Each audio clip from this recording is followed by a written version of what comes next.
বাইরে। রুম দেখার আগে সব সময় আমি টয়লেটটা চেক করে নিই, মানে ওয়াশরুমটা ঠিকঠাক আছে কিনা, কারণ আমার সত্যি ধারণা ছিল না যে আমি যেই প্রাইসটা ওদেরকে দিয়েছি সেটার মধ্যে ওরা আমাকে এমন লাক্সারি একটা হোটেল বা রুম দেবে, তার উপর সাথে আবার এরকম একটা অ্যাটাচ ব্যালকনি। ব্যাস আর কি চাই। বিকালের সন্ধ্যাটা কিন্তু একদম জমে উঠেছিল, আর আমি তার মধ্যে একটু নিজের মতো করে সেজে নিয়েছিলাম, কারণ খুব সুন্দর একটা প্রোগ্রাম এখন হবে। আর তার আগে আগে একটু সন্ধ্যা হতে হতেই এখানে চলে আসলো আমার হাতে চাউমিন। মানে চাউমিন খেতে খেতে সন্ধ্যাটা তো শুরু করলাম, আর এরপর শুরু হলো ট্রাইবাল ডান্স, মানে এখানকার ভাষায় ঝুমুর নাচ। সন্ধ্যাটা কিন্তু এইভাবেই ভীষণ মনোরম একটা পরিবেশের সাথে মেতে উঠলো। আর রাত বাড়তে না বাড়তেই চলে এলো আজকের একদম স্পেশাল ডিনার, যেটা হচ্ছে মাটন কষা। মাটন কষার সাথে ডাল, আলু ভাজা আর একটু স্যালাড।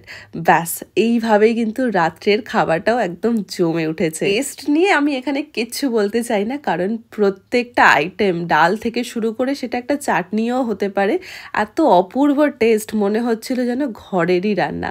আর যত চাইবে তত পাবে, এই প্লাস পয়েন্টটা তো আছেই। আর এরপর পরের দিন ভোর ভোর বেরিয়ে পড়লাম আমরা একটা নতুন জায়গার জন্য।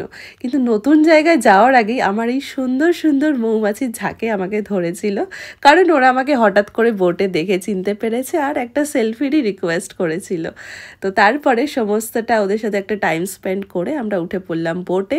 বোট থেকে আজকে আমাদের সারাটা দিন ঘোরাবে, আর আমাদের সাথে ছিল একটা সরকারি ট্যুর গাইড, মানে যিনি আমাদের এই সুন্দরবন সম্পর্কে একটা আইডিয়া দিয়েছিল যে সুন্দরবনে কি কি রয়েছে বা কত রকমের প্রাণী এখানে রয়েছে। এই যে গাছটা দেখতে পাচ্ছ, এটা হচ্ছে সুন্দরী গাছ।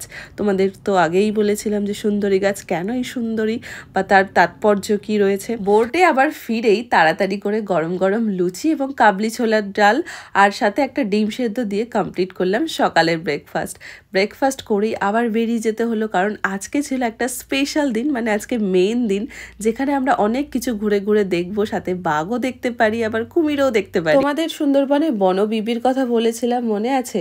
বলেছিলাম যে বনবিবিরা কিন্তু হিন্দু অথবা মুসলিম দুজনেই পুজো করতে পারে। তো এখানে অনেককেই আপত্তি জানিয়েছিল কমেন্ট বক্সে আমার, যে না, মুসলিমরা কখনো বনবিবির পুজো করতে পারে না।